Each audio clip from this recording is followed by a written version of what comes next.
Clara Jennings dropped to her knees in the snow. Her frozen fingers clutched the hem of Mayor Cornelius Blackwood's coat. "Please," she whispered, her voice cracking. "My baby hasn't eaten in 3 days." Behind her, 7 children huddled together, their breath rising like ghosts in the December air. Blackwood looked down at her with the same expression a man gives a dying dog. He stepped back, letting her hands fall into the snow. "Beggars ain't welcome in Silver Creek, Mrs. Jennings. Take your brood and go die somewhere else." If you want to know how this mother survived the cruelest winter in Colorado history, subscribe to our channel and stay until the end.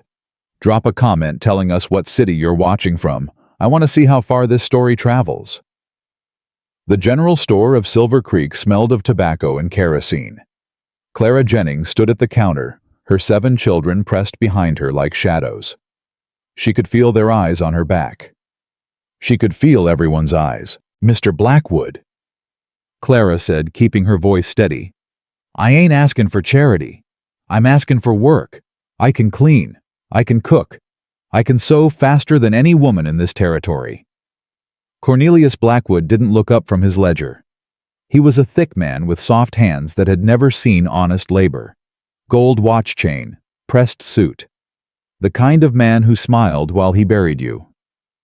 "Mrs. Jennings," he said, still writing. "Your husband owed this company $400 when he died. That debt transfers to you." "Thomas didn't owe nothing," Clara shot back. "He worked that mine for 3 years, paid everything on time." "The books say otherwise." "Then the books are lying." Blackwood's pen stopped. He looked up slowly, his eyes cold as creek water in January. "Careful, woman." Clara's eldest son, Eli, stepped forward. 14 years old, tall for his age, with his father's stubborn jaw. "Don't talk to my mother like that." Clara grabbed his arm, pulling him back. "Eli, hush!" "But Ma," "I said hush." Blackwood smiled. It was the smile of a cat watching a mouse struggle. "Your boy has spirit. Mrs. Jennings, spirit gets men killed in mining towns." He closed the ledger with a snap. "I'm afraid there's no work for you here. Company policy. We don't employ the families of debtors." "We ain't debtors. The law says you are." Blackwood stood up, buttoning his coat. "Now I suggest you move along. There's a storm coming. You'll want to find shelter before nightfall." Clara felt something crack inside her chest. Not her heart she'd learned to protect that years ago. It was her pride. The last piece of dignity she'd been holding on to. She turned to look at her children. Eli, 14, burning with rage he didn't know how to use. Nettie, 12, holding baby Ruth in her thin arms. The twins Samuel and Daniel, both 10, clutching each other's hands. Little Abigail, 7, trying so hard not to cry. Jonah, 5, leaning against her leg because his bad foot hurt in the cold. And Ruth, just 8 months old, silent because she'd stopped crying 2 days ago. Babies stop crying when they give up. Clara turned back to Blackwood. "Where am I supposed to go?" "My wagon broke an axle 2 miles out. We walked here through the snow. My children are starving." "That sounds like a personal problem, Mrs. Jennings." "They're children. They're the children of a thief." The store had gone quiet. A dozen men stood around the potbelly stove, warming their hands, watching. Clara recognized some of them. Tom Fletcher, who'd come to dinner last Easter. Bill Harmon, who'd borrowed Thomas's good shovel and never returned it. Doc Williams, who'd delivered 3 of her babies. None of them spoke. "Tom," Clara said, turning to the man she'd once called friend. "Tom, you know us. You know Thomas wasn't a thief." Tom Fletcher stared at his boots. "Please, just one night in your barn, just until the storm passes." Tom glanced at Blackwood, then back at his boots. "Can't help you, Clara. I'm sorry." "Doc Williams, please. Baby Ruth is sick.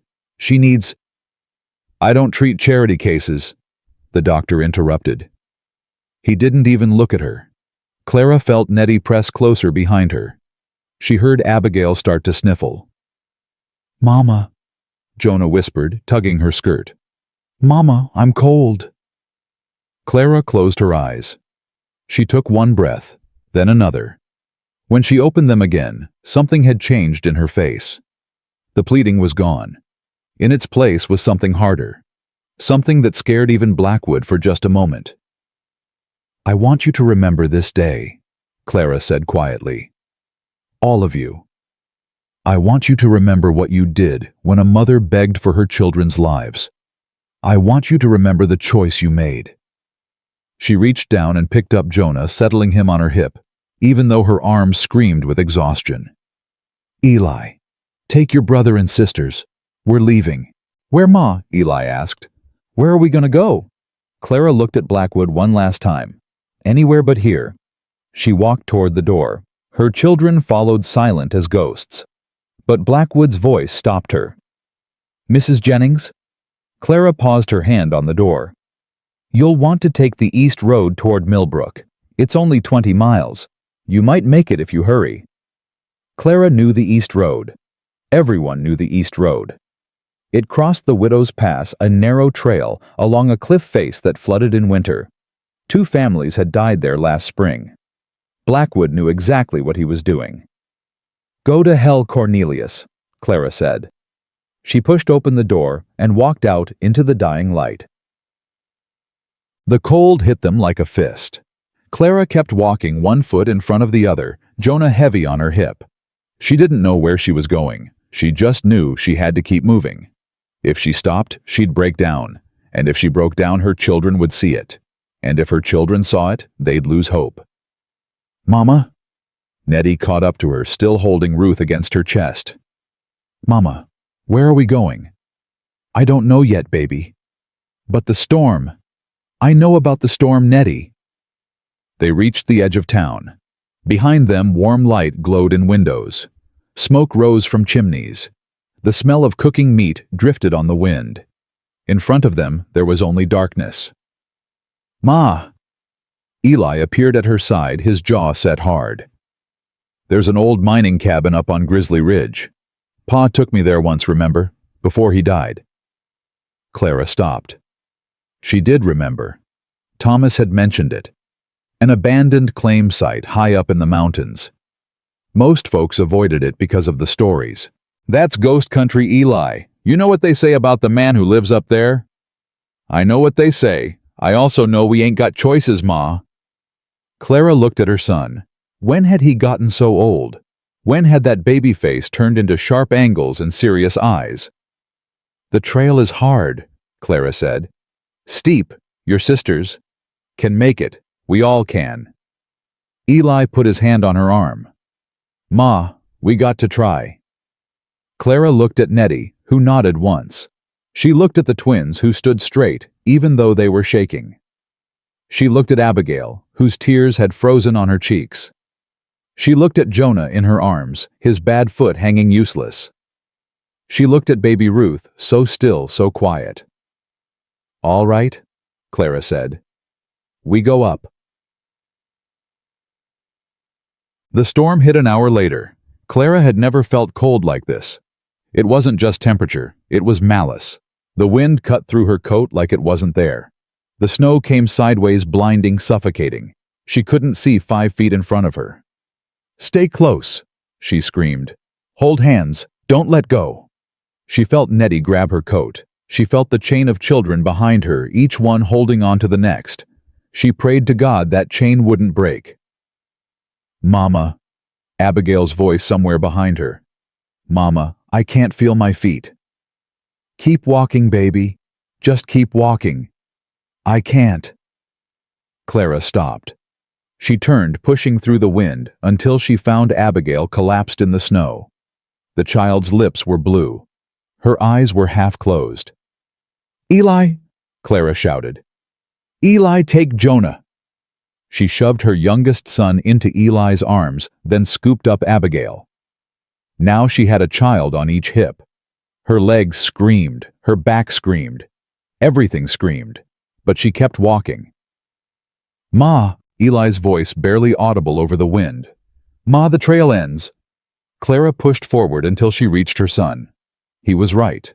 The trail had disappeared under a snowdrift taller than a man. They were trapped on a narrow ledge with a rock wall on one side and a drop into nothing on the other.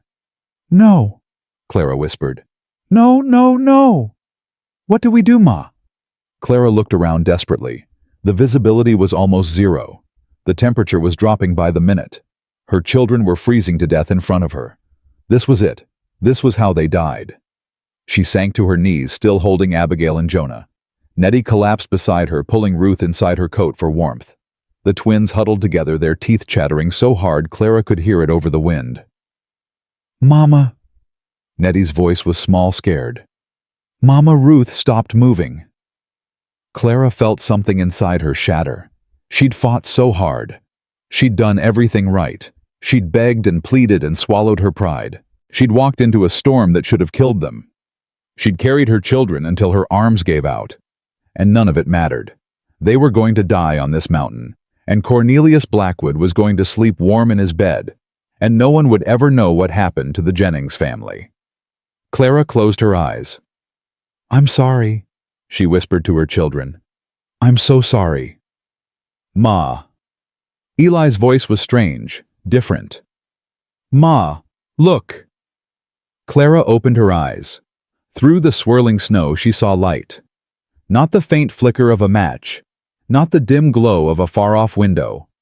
This was steady, orange, real, and moving toward them. "Hello," Clara croaked. "Hello. Please help us." The light kept coming, and as it got closer, Clara saw the shape behind it. A man. But not like any man she'd seen before. He was massive, wrapped in furs that made him look more bear than human. A rifle was slung across his back. A lantern hung from one enormous fist. He stopped 10 feet away, the light illuminating his face. Clara's breath caught. The man's face was a ruin. Scars covered the left side, twisting the skin into something terrible. His beard was thick and wild, streaked with gray. And his eyes, God, his eyes. Pale blue, almost white, like a winter sky before a killing frost. "Well," the man said. His voice was deep and rough, like rocks grinding together. "Hell of a place to take a nap." "Please." Clara forced herself to stand Abigail still in her arms. "Please, my children. They're freezing." The man's pale eyes moved over the group. Eli standing protectively in front of his siblings. Nettie clutching Ruth against her chest. The twins shaking uncontrollably. Abigail limp in Clara's arms. Jonah crying silently. 7 children, all of them dying. The man's jaw tightened. "How many?" he asked. 7. Clara's voice broke. "I have 7 children. Please, I'll do anything. I'll work. I'll clean. I'll—" "Shut up." Clara's mouth snapped closed. The man stepped forward. Up close, he was even more terrifying. He had to be 6.5 feet tall, with shoulders wide enough to block the wind. He smelled of wood smoke and animal fat and something wild. He looked at Abigail in Clara's arms, then at Ruth in Nettie's. The little ones, they still breathing. I don't know." The man reached out with one massive hand. Clara flinched, but he only pressed 2 fingers against Abigail's neck. Then he did the same to Ruth. "Alive," he grunted. "Barely." He straightened up and looked at Clara. Those pale eyes seemed to see straight through her. "Cabin's half a mile up. Trail's hard. You fall behind, I ain't coming back for you." He turned and started walking, the lantern light bouncing. "Move." Clara didn't hesitate. "Eli, help your brothers. Nettie, stay close to me. Everyone hold on to each other." "Ma." Eli caught her arm, his face tight with fear. "Ma, do you know who that is?" "That's the ghost of Grizzly Ridge. Pa told me about him. He said—" "I don't care what Pa said." Clara pulled her arm free. "That man is walking toward warmth and shelter. We're following him. Now move." They followed. The next 30 minutes were the longest of Clara's life. The trail was steep, treacherous, invisible under the snow. Twice she slipped and nearly went over the edge. 3 times she had to stop and help one of the twins who'd fallen. But the man in furs never stopped, never looked back. He walked through the storm like it wasn't there, his massive body cutting a path through the drifts. And somehow, impossibly, they made it. The cabin appeared out of the white like a miracle. It was built of logs as thick as tree trunks nestled against a rock overhang that blocked the worst of the wind. Smoke rose from a stone chimney. A door, heavy and solid, barred the world outside. The man kicked it open. "Get in," he growled. "Don't touch nothing." Clara pushed her children through the door. The warmth hit them like a wave so intense it was almost painful. A fire roared in a massive stone hearth. The smell of cooking meat filled the air. Clara's legs gave out. She collapsed on the floor, still holding Abigail, her body finally surrendering to exhaustion. She heard her other children falling around her, crying and gasping as the heat brought feeling back to their frozen limbs. The man stood in the doorway for a moment, watching them. Snow swirled around his massive frame. Then he stepped inside and slammed the door shut. Silence. Just the crackle of the fire and the muffled howl of the wind outside. The man hung his rifle on the wall. He removed his fur coat, revealing a body made of hard muscle and worn flannel. He walked to the fire where a pot hung over the flames and ladled something into a wooden bowl. Then he turned and walked toward Ruth. Nettie held the baby tighter, her eyes wide with fear. "Give her to me," the man said. "No. Girl." His voice was flat, emotionless. "I ain't askin'." "It's okay, Nettie." Clara forced herself to sit up. "It's okay. Let him see her." Nettie hesitated, then slowly held out the bundle. The man took Ruth with surprising gentleness. He peeled back the blanket and looked at the tiny face. His jaw clenched. "She needs food," he said quietly. "Goat's milk. Got some in the cold box." He handed Ruth back to Nettie, then moved to a wooden crate in the corner. He pulled out a clay jug and poured some of the contents into a small tin cup. He dipped his finger in, then held it to Ruth's lips. The baby didn't respond. The man dipped his finger again, rubbing the milk on her gums, on her tiny tongue. Once, twice, 3 times. Ruth's mouth moved. She swallowed. A weak, thin cry escaped her lips. Clara burst into tears. "Thank you," she sobbed. "Thank you, thank you." "Stop!" The man stood up and walked to the fire, his back to them. "I didn't save you. The storm let up enough for me to see your fool selves dying on my mountain. Ain't nothing to thank." "But I said stop." He didn't turn around. "I don't want your thanks. I don't want your tears. Come morning the storm breaks, you leave." Clara stared at his broad back. "Leave and go where?" "Ain't my problem." "Sir, please. The town won't take us back. We have nowhere." I said. The man turned now, and his pale eyes were cold as the storm outside. "Ain't my problem." He grabbed a blanket from a chest and threw it at her. "Sleep. Don't touch nothing. Don't talk to me. Come morning, you're gone." He walked to the far corner of the cabin, lowered himself onto a pile of furs, and turned his face to the wall. Silence. Clara sat there, the blanket clutched in her hands, her children slowly warming around her. Eli met her eyes across the room, his face full of questions she couldn't answer. But Ruth was breathing. Abigail was stirring. Her twins had stopped shaking. They were alive, for now. Clara wrapped the blanket around Abigail and Jonah, then pulled her other children close. Nettie held Ruth, feeding her drop by drop from the tin cup. "Mama," Jonah whispered, his face pressed against her neck. "Is that man gonna hurt us?" Clara looked at the massive figure in the corner. He hadn't moved, hadn't even twitched, but he'd fed Ruth when he didn't have to. He'd carried them through a storm when he could have let them die. "No, baby," Clara whispered back. "I don't think he is." The fire crackled. The wind howled. Her children's breathing slowly deepened into sleep. Clara stayed awake, watching the man who'd saved them. The man who wanted them gone. the man whose face was built of scars and whose eyes held a pain she recognized. Because it was the same pain she saw in the mirror every morning. The pain of losing everything you loved. Clara woke to the sound of crying. She bolted upright, her heart pounding.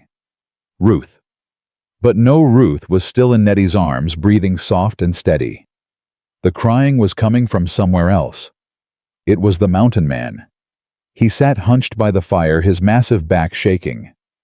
The sound that came from him wasn't loud. It was worse than loud. It was broken. The kind of crying a man does when he thinks no one can hear. Clara lay frozen, barely breathing.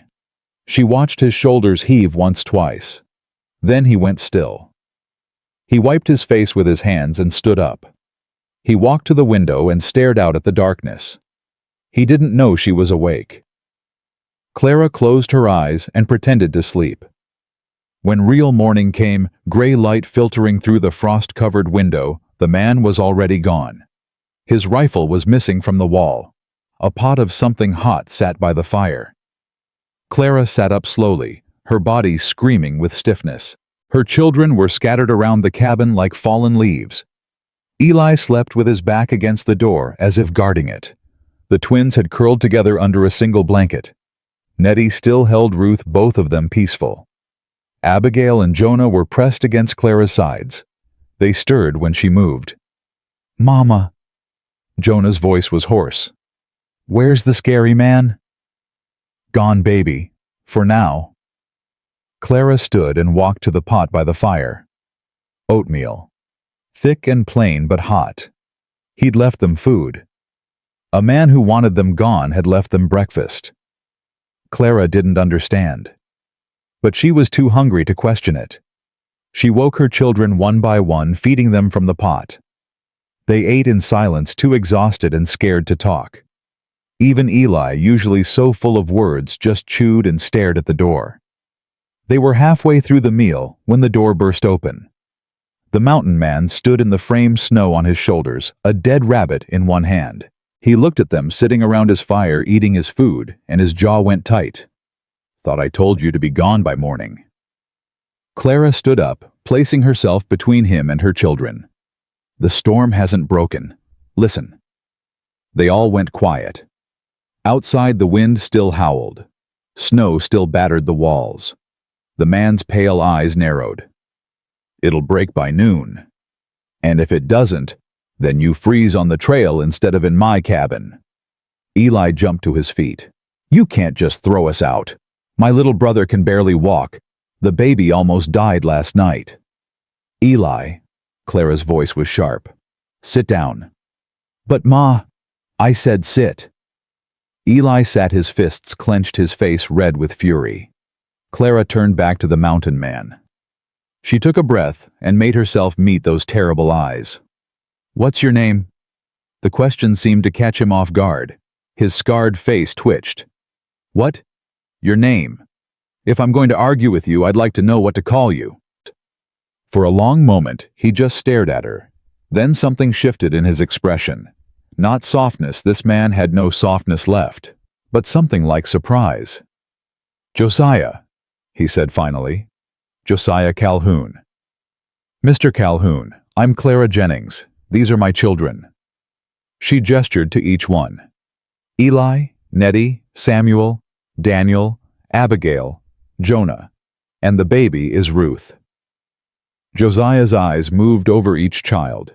He lingered on Jonah, who was trying to hide behind his sister. "The small one. What's wrong with his leg?" "Born with it twisted," Clara said. "He can walk, but not far. Not fast." Josiah grunted. He walked past her to hang the rabbit on a hook by the fire. He moved like he'd already forgotten they existed. Clara watched him for a moment. Then she made a decision. "I can dress that rabbit," she said. "I can cook, I can clean. I see your floor hasn't been swept in a month. Your pots are crusted with grease. Your clothes need mending." Josiah turned slowly. "You offering to be my maid?" "I'm offering to work. We don't take charity, Mr. Calhoun. We earn our keep." "I don't need a maid. Everyone needs help sometimes." "Not me." He said it like a wall coming down. Final. Absolute.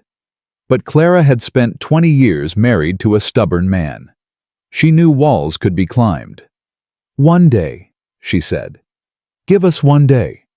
If the storm breaks, we leave. If it doesn't, we work. You don't have to talk to us. You don't have to like us. But you won't be able to say we took something for nothing." Josiah's jaw worked beneath his beard. His pale eyes flickered to Ruth, who had started fussing in Nettie's arms. "Fine," he growled. "One day. But you stay out of my way." He grabbed his rifle from where he'd leaned it and walked back out into the storm, slamming the door behind him. Clara let out a breath she didn't know she'd been holding. "Ma." Nettie's voice was small. "What are we going to do?" Clara looked around the cabin. She saw the dirty floor, the greasy pots, the pile of torn clothes in the corner. She saw opportunity. "We're going to make ourselves useful," Clara said. "Eli, find a broom. Nettie, heat water. Twins, start sorting those clothes." "What about me, Mama?" Abigail asked. Clara knelt down and took her daughter's cold hands.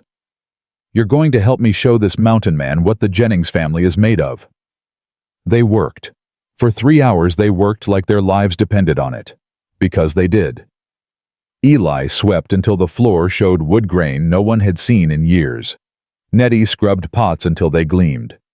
The twins sorted clothes into piles mendable and hopeless. Abigail collected kindling and stacked it neat by the fire. Even Jonah helped folding blankets with his small, careful hands. Clara did everything else. She dressed the rabbit and set it to roasting with wild onions she found hanging in the rafters. She mended 3 shirts and 2 pairs of trousers. She discovered a small garden of herbs growing in pots by the window and used them to make a salve for Jonah's aching foot. When Josiah came back at midday, dragging a deer carcass behind him, he stopped dead in the doorway. The cabin had been transformed. The floor was clean. The fire burned bright and efficient. The smell of roasting meat filled the air. His clothes hung mended on a line by the hearth. His pots sat stacked and gleaming by the wall. And 7 children sat quietly in a row, watching him with wide eyes. Josiah said nothing for a long moment. His scarred face was unreadable. Then he looked at Clara, who stood by the fire wiping her hands on her skirt. "Storm's getting worse," he said gruffly. "Won't break till tomorrow at the earliest. Then we'll keep working." Josiah dragged the deer inside and shut the door. He didn't tell them to leave. Clara counted that as a victory. That night they ate together. Josiah sat apart, his bowl balanced on his knee, watching the family like a hawk watches rabbits. But he ate 3 servings of the stew Clara had made. And when Nettie shyly asked if he wanted more, he just grunted and held out his bowl. After dinner, Jonah did something unexpected. He limped over to where Josiah sat and planted himself right in front of the massive man. He had to crane his neck back to see Josiah's face. Josiah's body went rigid. "What? How'd you get those scars?" "Jonah." Clara started to rise, but Josiah held up a hand. "It's fine." His voice was strange, rough. "Boy wants to know he can know." He leaned down until his ruined face was level with Jonah's. "Bear," Josiah said. "Grizzly. Came into my camp 5 years ago. We disagreed about who owned the elk I'd shot." Jonah's eyes went wide. "Did you kill it?" "Eventually." "Did it hurt? Getting your face all torn up?" Clara held her breath. No one asked Josiah Calhoun personal questions. No one had the courage. But Josiah didn't explode. He didn't throw them out. He just looked at this small boy with the twisted foot and the innocent eyes, and something in his face shifted. "Worst pain I ever felt," Josiah said quietly. "But I've felt worse since. Worse than a bear." Josiah's pale eyes went distant. "Much worse." He stood abruptly and walked to his corner, turning his back to the room. Clara gathered Jonah, quickly pressing him against her. "Time for sleep," she whispered. "All of you, now." The children settled into their blankets. One by one, their breathing deepened. But Clara couldn't sleep. She sat by the fire, feeding it small pieces of wood, watching the shadows dance on the walls. Her mind kept turning over the same questions. What happened to this man? What made him run from the world? Why did he cry in the night when he thought no one could hear, "You should sleep"? Clara jumped. Josiah stood behind her, silent as a ghost, despite his size. "I can't," she admitted. "Too much thinking." Josiah grunted. He lowered himself onto a stool near the fire, keeping distance between them. "What's a woman with 7 children doing on my mountain?" The question surprised her with its directness. "Running," Clara said simply. "Same as you, I expect." Josiah's jaw tightened.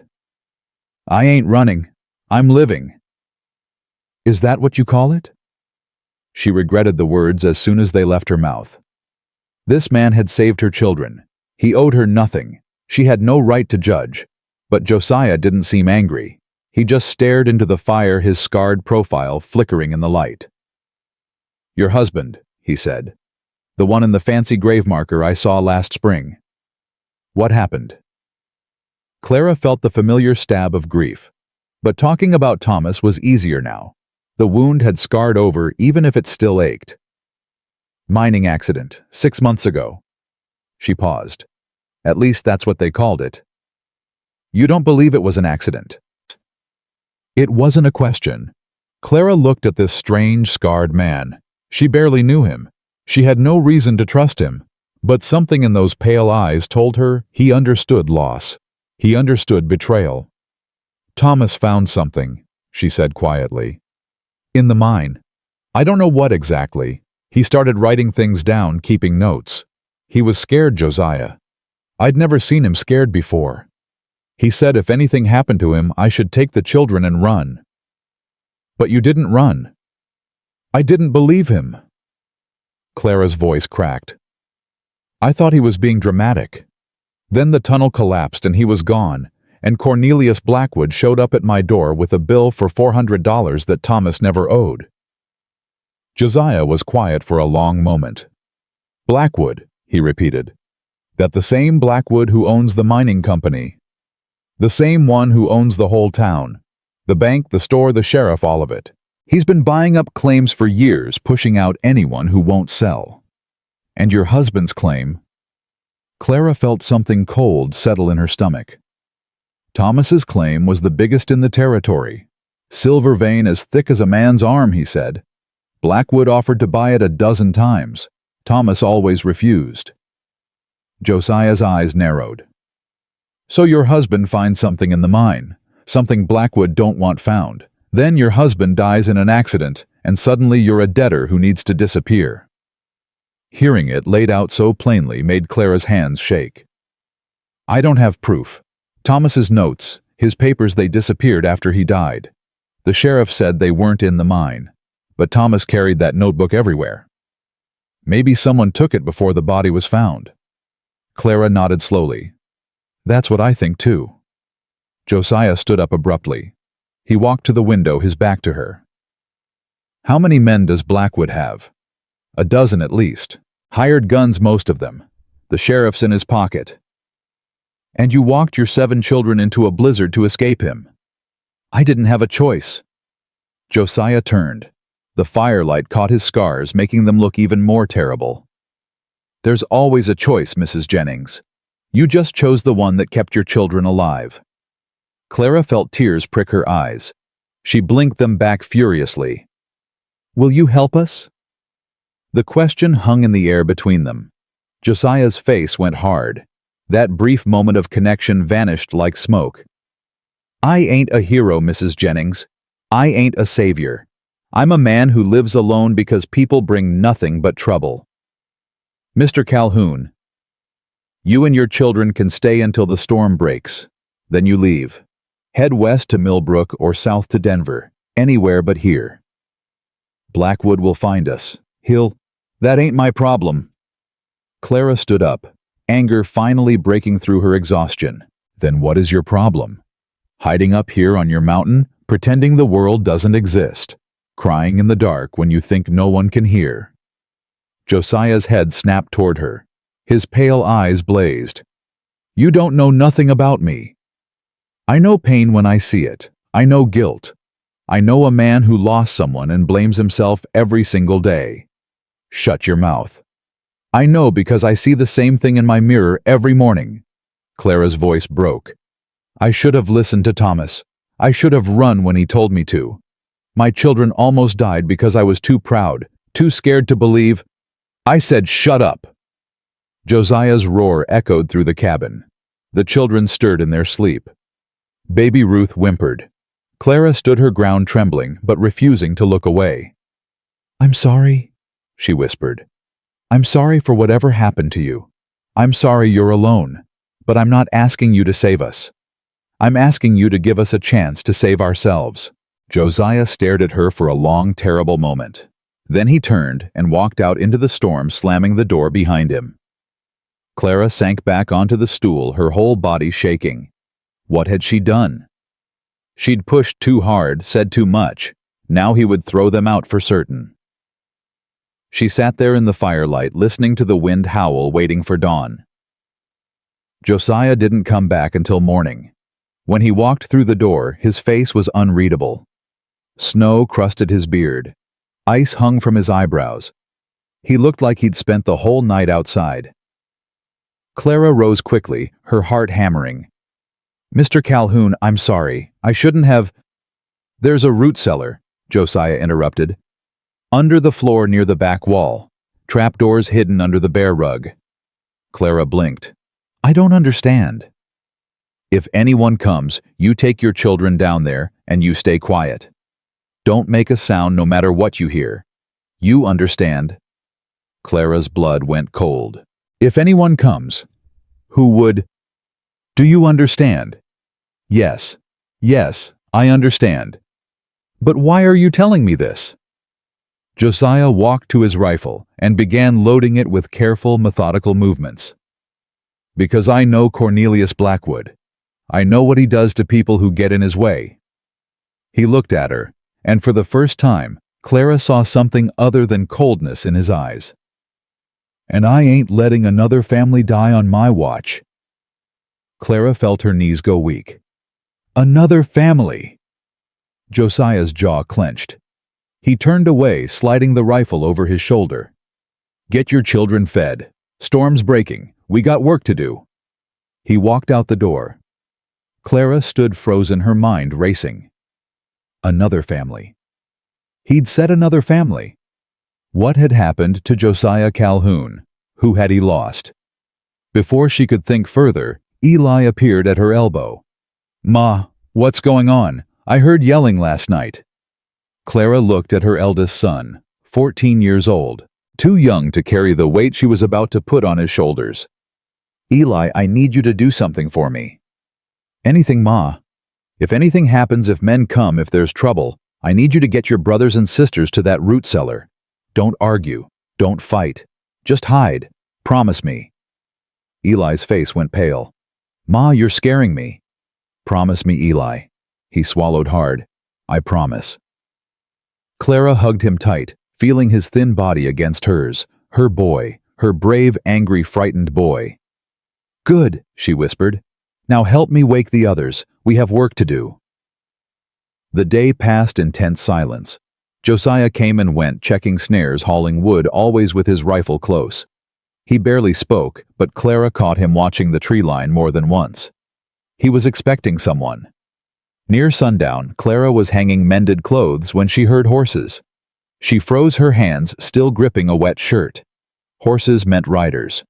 Riders meant men, and men on this mountain could only mean one thing. Eli, she hissed. Get your brothers and sisters, now. Eli moved fast, gathering the children with quiet efficiency. Within moments, they were clustered at the back of the cabin near the bear rug that hid the trapdoor. Josiah appeared in the doorway, his rifle in his hands. How many? Clara whispered. 3. Maybe 4. His pale eyes met hers.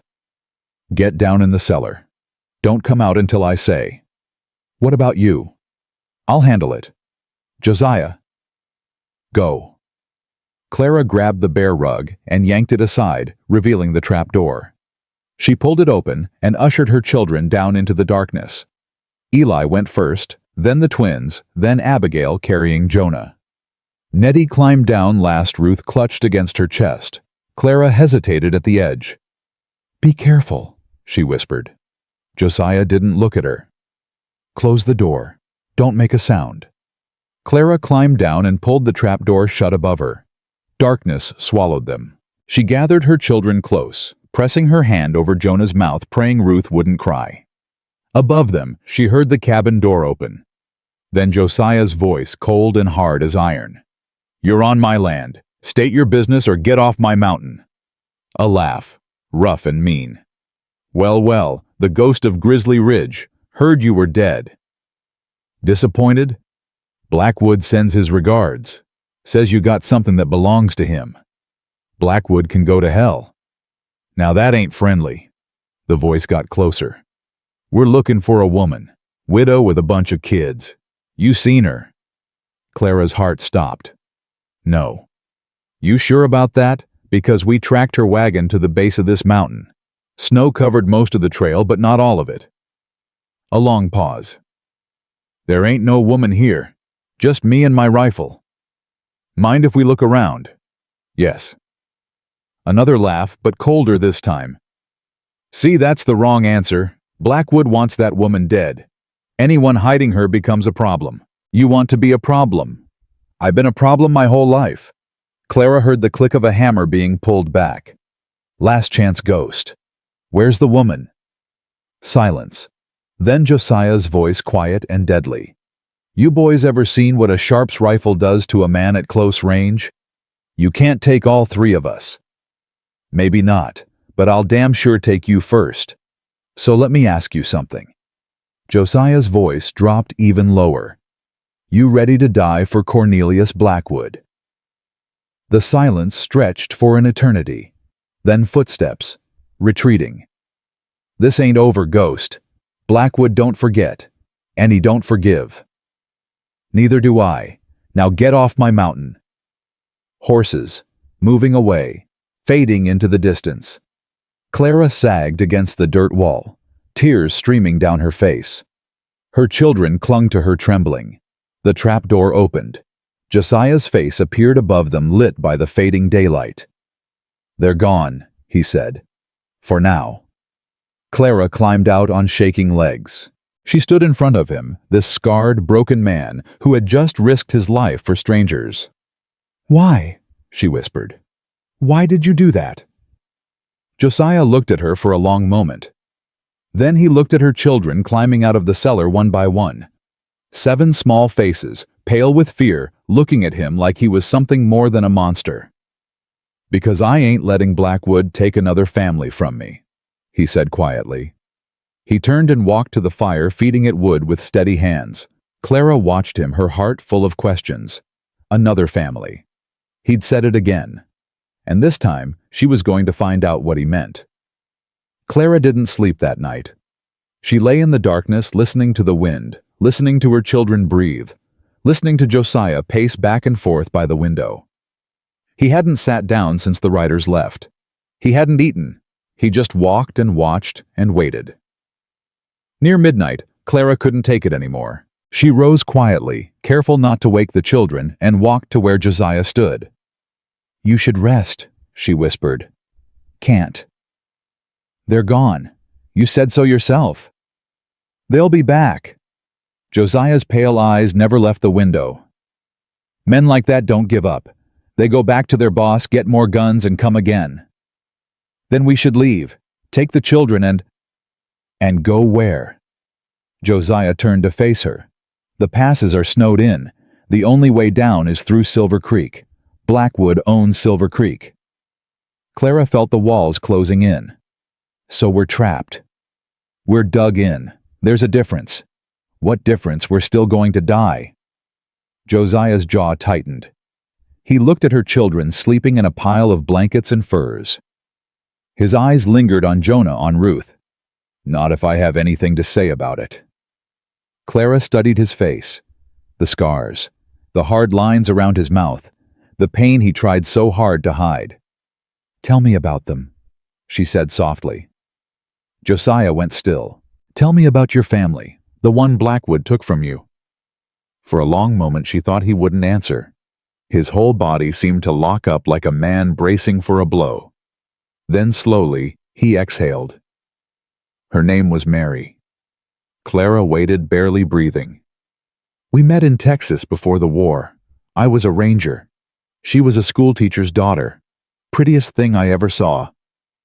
Josiah's voice had gone rough. "We got married in '62. Had a boy a year later, named him William after my father." "What happened?" Josiah closed his eyes. "I was away, tracking Comanche raiders who'd been hitting settlements along the border.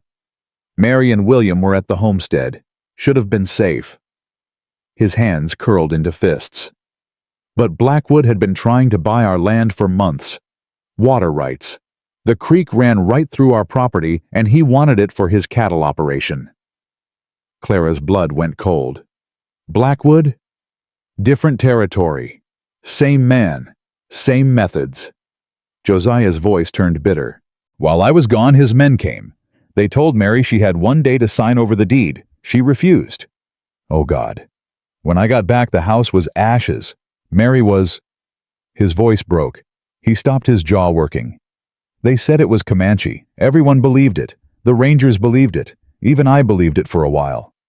"How did you find out the truth?" "One of Blackwood's men got drunk in a saloon. Started bragging about how they'd made it look like an Indian raid. Said they'd burned the woman and the boy alive while they screamed for help that never came." Clara pressed her hand to her mouth. "I killed him," Josiah said flatly. "Right there in the saloon. Then I went looking for the others. Found 2 more before the law caught up with me. They called it murder. Said I was crazy with grief, inventing stories to justify revenge." "But you weren't." "No, I wasn't." Josiah turned back to the window. "Blackwood had the judge in his pocket, same as here, same as everywhere. I was going to hang, but I escaped, came north, found this mountain. Been here ever since." Clara reached out and touched his arm. Josiah flinched, like she'd burned him. "I'm sorry," Clara whispered. "I'm so sorry. Don't be sorry for me. Be sorry for them." He pulled away from her touch. "Mary died because I wasn't there to protect her. William died screaming for his daddy, and I was 50 miles away chasing shadows. That wasn't your fault." "Yes, it was." Josiah's pale eyes were bright with unshed tears.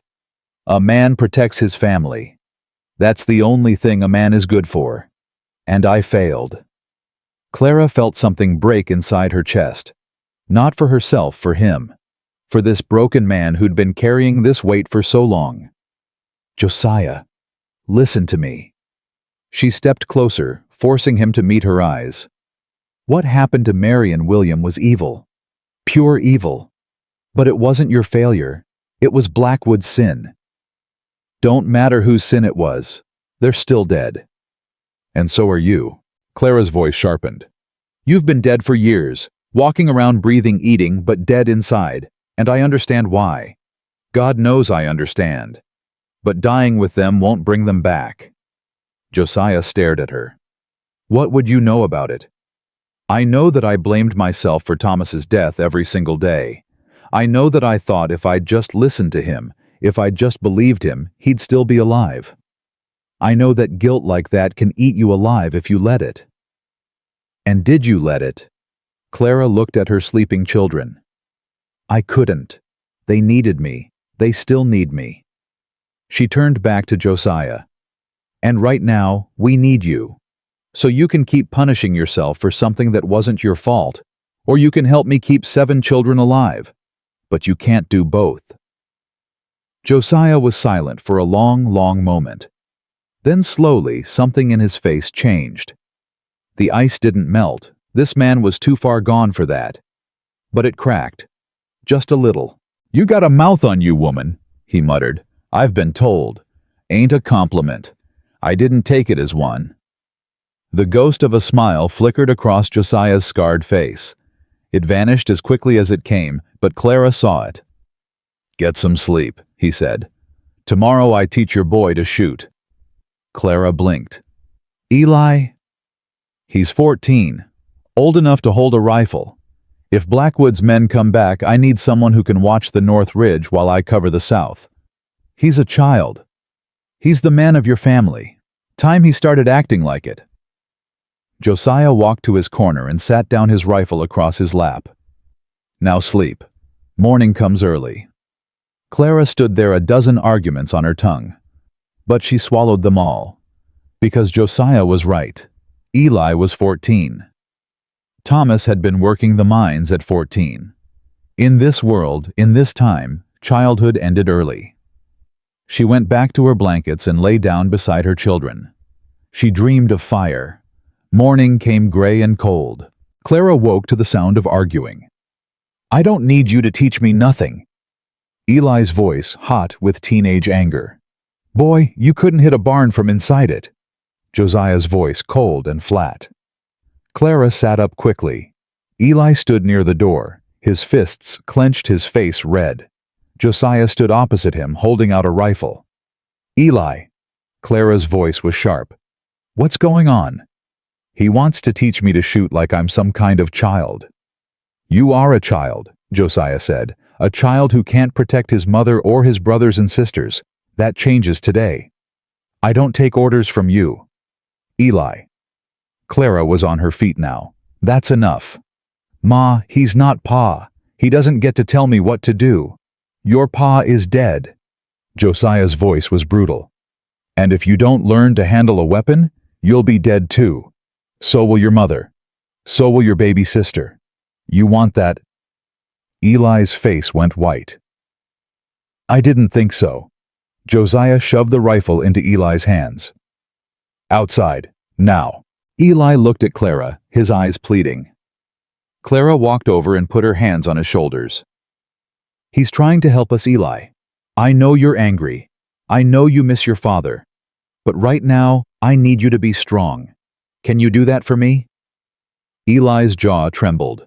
For a moment, he looked like the little boy he'd been just a few years ago. Then he straightened his shoulders. "Yes, Ma." "Good." Clara kissed his forehead. "Go with Mr. Calhoun. Learn what he teaches you." Eli walked out the door without looking back. Josiah followed, pausing at the threshold. "He's got fire in him," Josiah said. "That's good. Fire can be shaped. Weakness can't." He was gone before Clara could respond. She stood in the empty doorway, watching them disappear into the trees. "Mama." Nettie appeared at her elbow, Ruth in her arms. "Is Eli going to be okay?" Clara pulled her daughter close. "He's going to be just fine, baby. We all are." She prayed she wasn't lying. For 3 days, Josiah trained Eli like a soldier. They left at dawn and came back at dusk. Eli's hands blistered from the rifle. His shoulders ached from the recoil. His eyes were red from the cold and the strain. But every night Clara saw something changing in her son. The anger was still there, but it was focused now. Controlled. He moved differently, more aware of his surroundings. He stopped picking fights with the twins. He helped Jonah without being asked. On the third night, Eli sat down next to Clara by the fire. "Ma." "Yes, baby." "He's not so bad. Mr. Calhoun, I mean." Eli stared at his hands.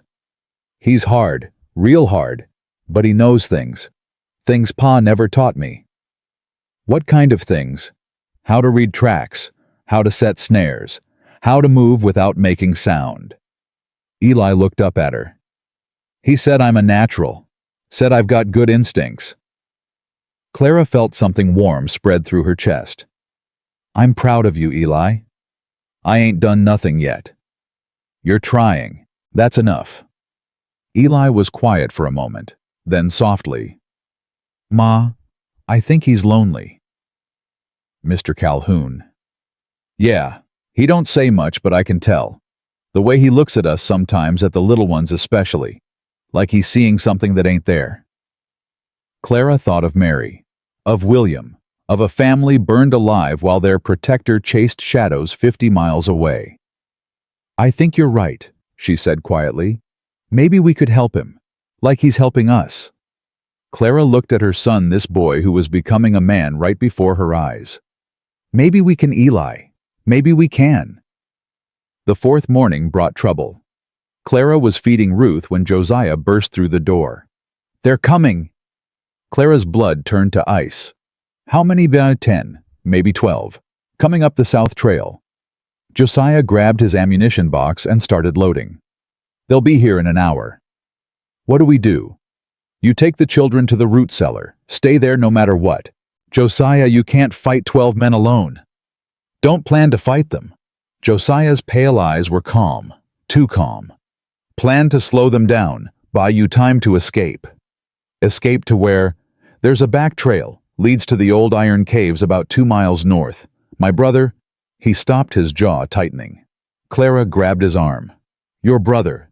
You have a brother. Had. He's... Josiah shook his head.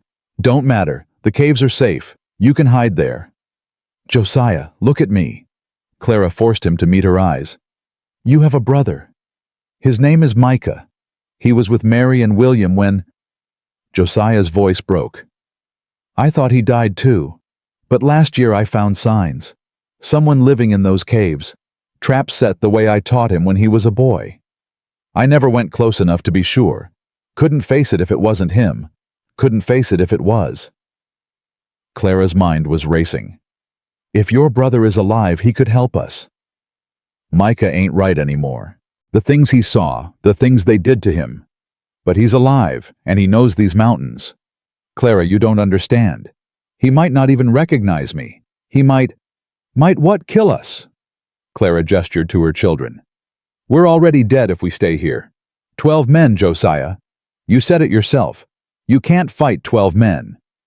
Josiah's face was torn.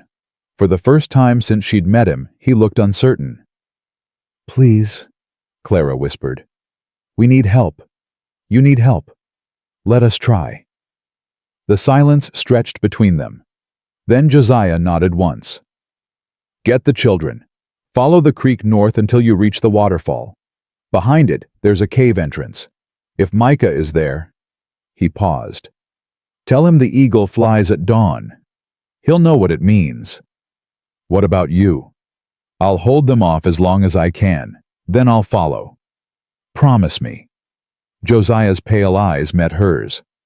I don't make promises I might not keep. Then don't die. Clara's voice cracked. That's an order, Mr. Calhoun. Something flickered in his face, that ghost of a smile again. Yes, ma'am. Clara didn't waste another second. She gathered her children with quick, efficient movements. Eli carried Jonah. Nettie, you've got Ruth. Twins hold Abigail's hands. Don't let go of each other no matter what. Mama, I'm scared, Abigail whimpered. Clara knelt down and took her daughter's face in her hands. I know, baby. I'm scared too. But scared is okay. Scared keeps us sharp. Now we're going to run, and we're not going to stop until we're safe. Can you do that for me? Abigail nodded, tears streaming down her cheeks. Good girl. Now let's go. They ran. Clara led them through the back door away from the approaching riders. She followed the creek like Josiah said, her legs burning, her lungs screaming. Behind her, she heard her children struggling to keep up. Faster, she urged. We have to go faster. Gunshots echoed from the direction of the cabin. Clara's heart clenched. Josiah, don't stop, she screamed. Keep moving. They ran until Clara thought her legs would give out. The creek got narrower, steeper.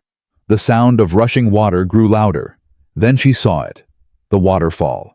It wasn't big, maybe 15 feet high, but the roar was deafening.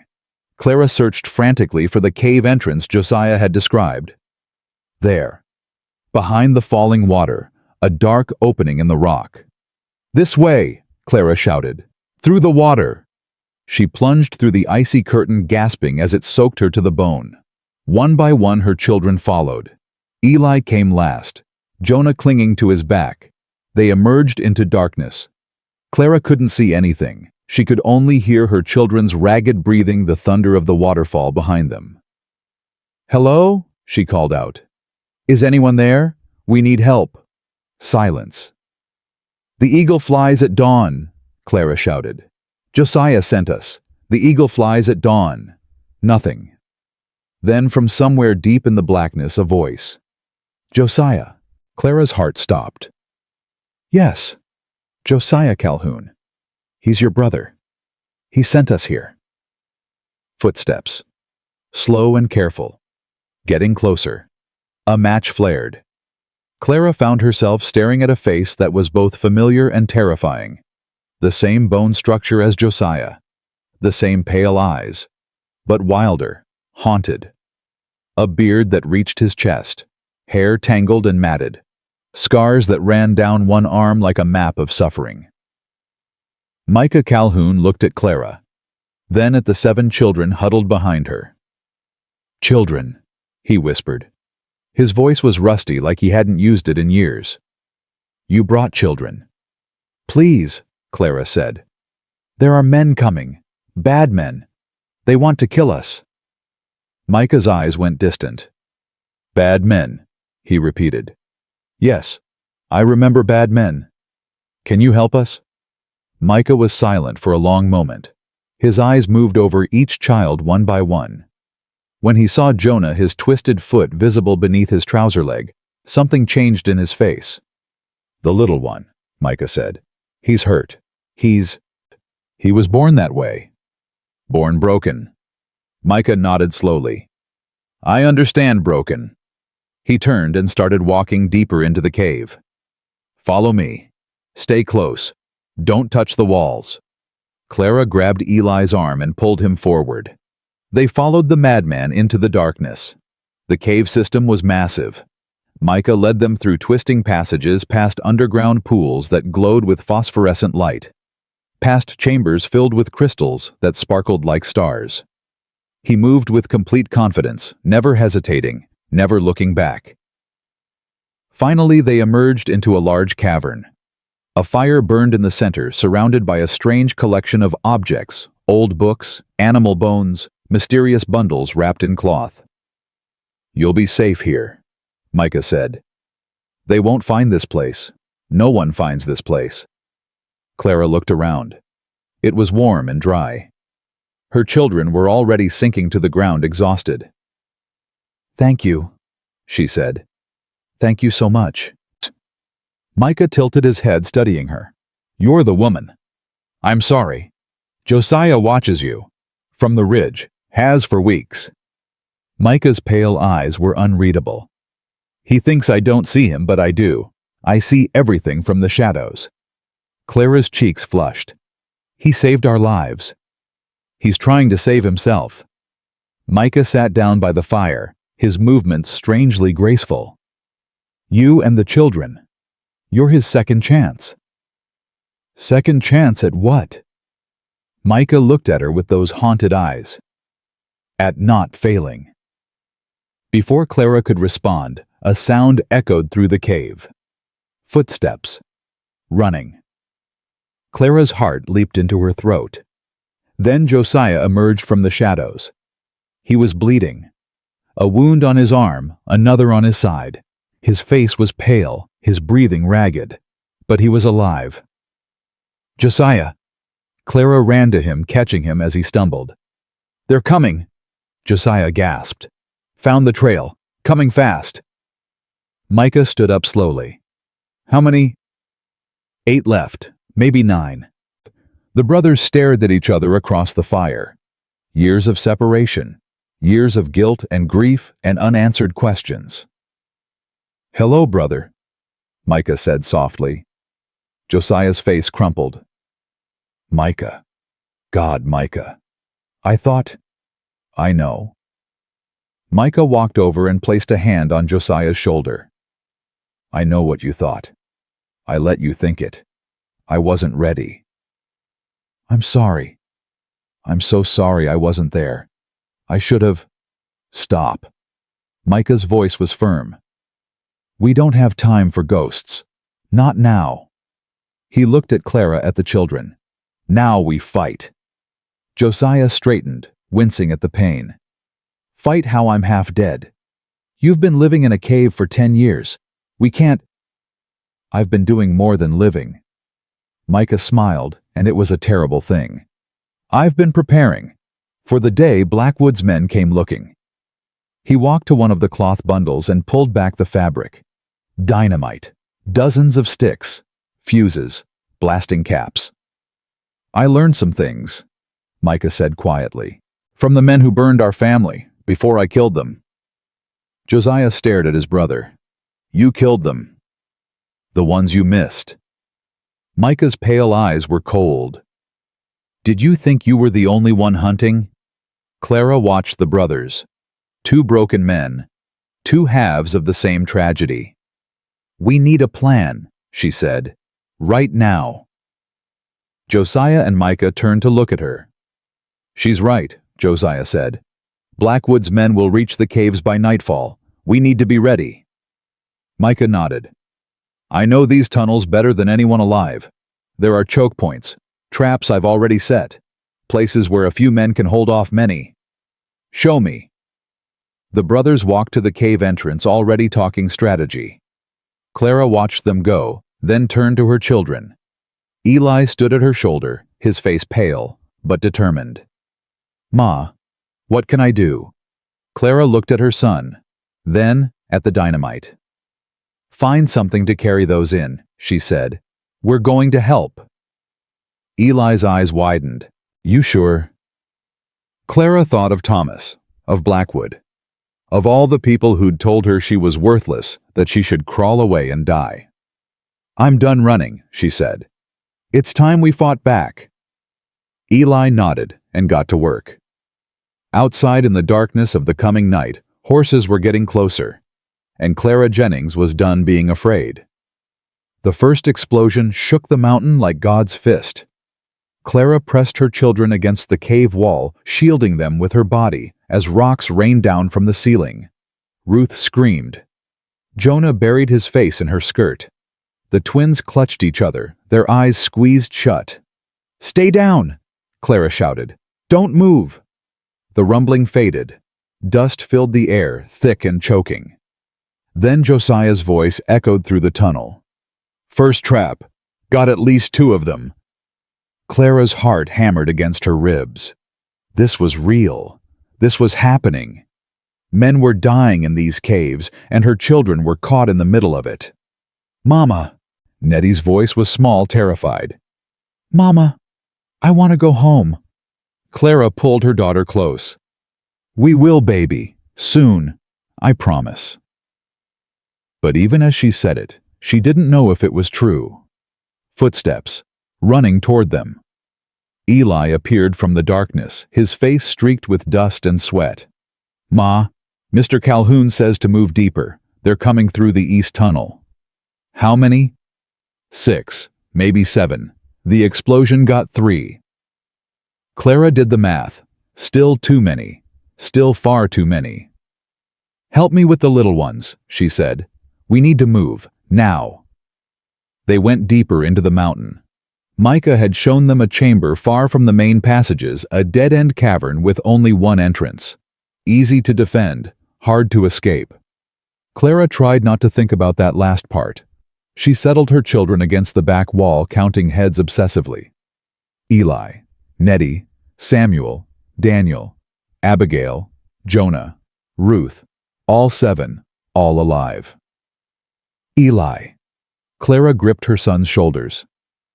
Stay with them. No matter what happens, you stay with your brothers and sisters. Ma, I should be fighting. Mr. Calhoun taught me.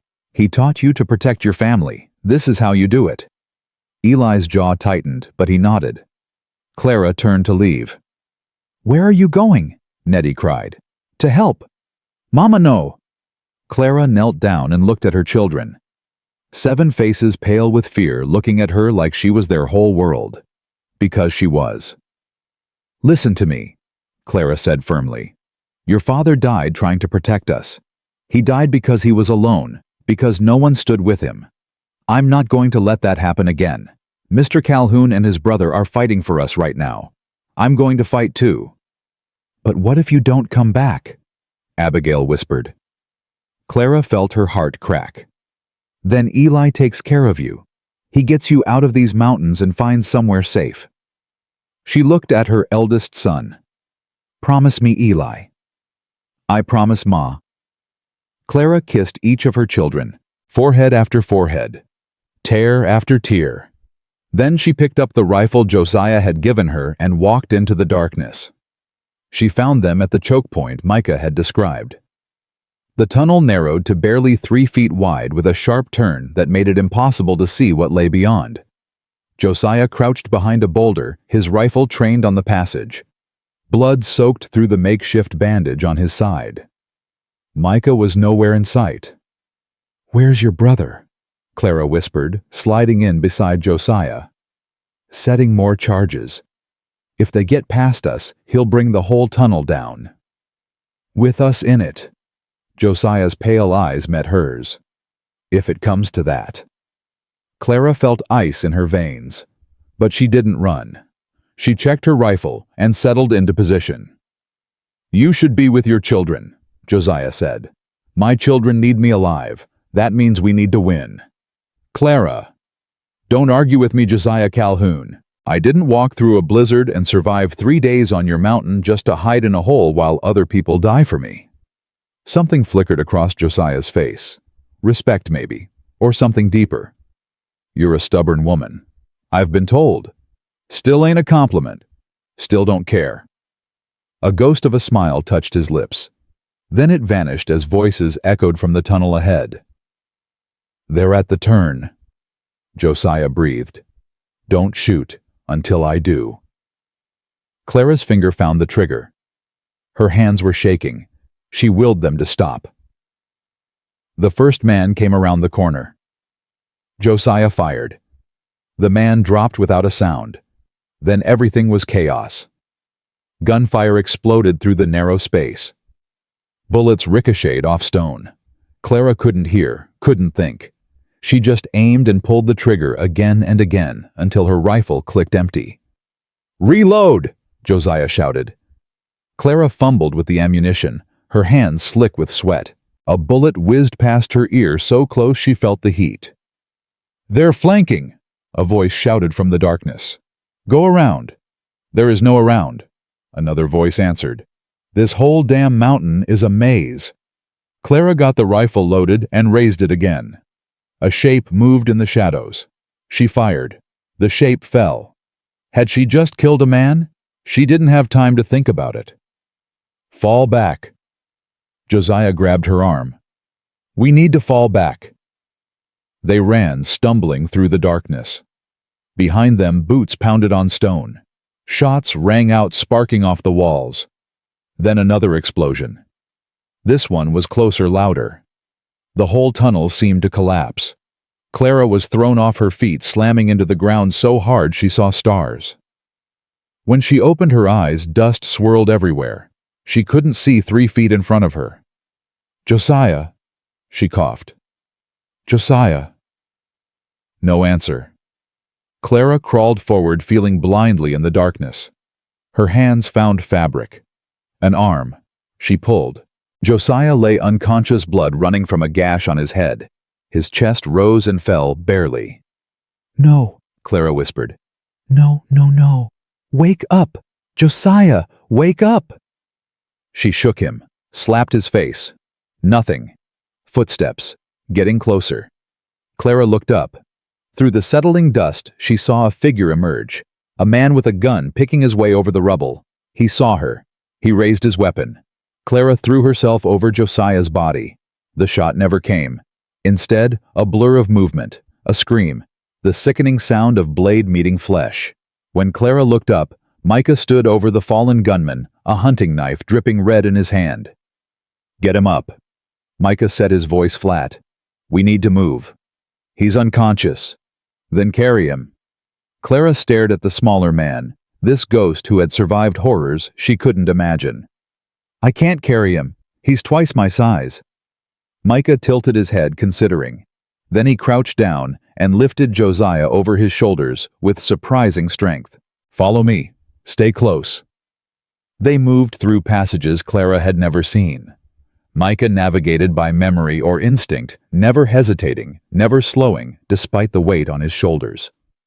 Behind them, the sounds of pursuit faded. Finally, they emerged into the chamber where Clara had left her children. "Mama!" Abigail screamed, running to her. Clara caught her daughter and held on tight. "It's okay, baby. It's okay. I'm here." Micah laid Josiah down by the fire. The big man groaned but didn't wake. "How bad?" Clara asked, kneeling beside him. "Bad." Micah examined the head wound with clinical detachment. "He needs stitches, medicine, things I don't have." "I do." Clara's mind raced. "Back at his cabin. There's a medicine chest, supplies. If I could get there." "The cabin is compromised. They'll have men watching it." "Then we're trapped here.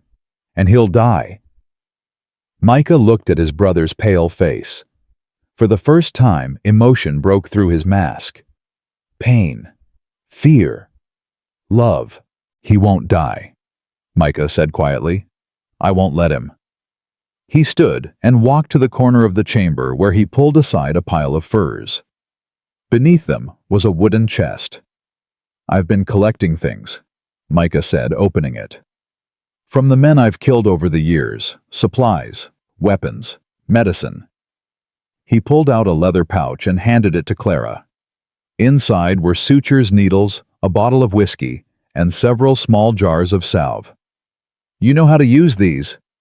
Clara looked at the supplies, then at Josiah's wound. "My mother was a healer. She taught me before she died." "Then save my brother. I'll make sure no one disturbs you." Micah picked up his knife and walked toward the tunnel entrance. At the threshold he paused. "Mrs. Jennings." "Yes." "He talks about you. In his sleep." Micah's voice was soft. "He says your name like a prayer." Then he was gone, swallowed by the darkness. Clara sat frozen for a moment, those words echoing in her head. Then she shook herself. There was work to do. "Nettie," she called. "I need hot water and clean cloth. Eli, hold this lantern steady. Everyone else stay back." She cleaned the wound first, washing away the blood and grit. The gash was deep but clean. No bone showing. That was good. Josiah stirred as she worked, his face twisting with pain. "Easy," Clara murmured. "Easy. I've got you." "Clara, I'm here." "The children." "Safe. Everyone's safe." Josiah's pale eyes opened, unfocused and hazy. "I thought I lost you. Thought I lost all of you." "You didn't. We're right here." "Clara." His hand found hers, gripping weakly. "I'm sorry." "For what?" "For everything. For being cold. For trying to push you away. For—" He winced as she started stitching. "For not telling you sooner." "Telling me what?" Josiah's eyes met hers. Even clouded with pain, they were intense. Burning. "That you're the first person in 10 years who made me want to live." Clara's hands stilled. "Josiah."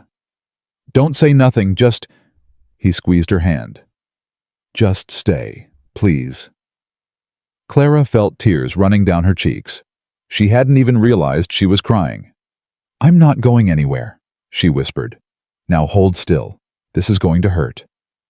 She finished the stitches while Josiah gritted his teeth, never once crying out. When she was done, she bandaged the wound and made him drink whiskey for the pain. "You'll live," she said, trying to smile. "Though you're going to have another scar." "Good. I was running out." Clara laughed despite everything. It was a watery, broken sound, but it was real. "Ma!" Eli's voice came from behind her. "Someone's coming." Clara grabbed her rifle and spun around. But it was only Micah emerging from the shadows. His face was grim. "They're regrouping. 5 left, maybe 6. They've sent for reinforcements." "Reinforcements?" Clara's blood went cold. "How many?" "Blackwood himself is coming. With every man he's got. They'll be here by dawn. Josiah tried to sit up. Clara pushed him back down. You're not going anywhere. The hell I'm not. If Blackwood is coming, then we need you alive and able to fight, not dead from bleeding out. Clara's voice was steel. You rest. Micah and I will figure something out. Josiah stared at her. Then slowly, he nodded. You're bossy woman. Someone has to be. She turned to Micah. How many charges do you have left? 3, maybe 4. Is there another way out of these caves? Micah hesitated.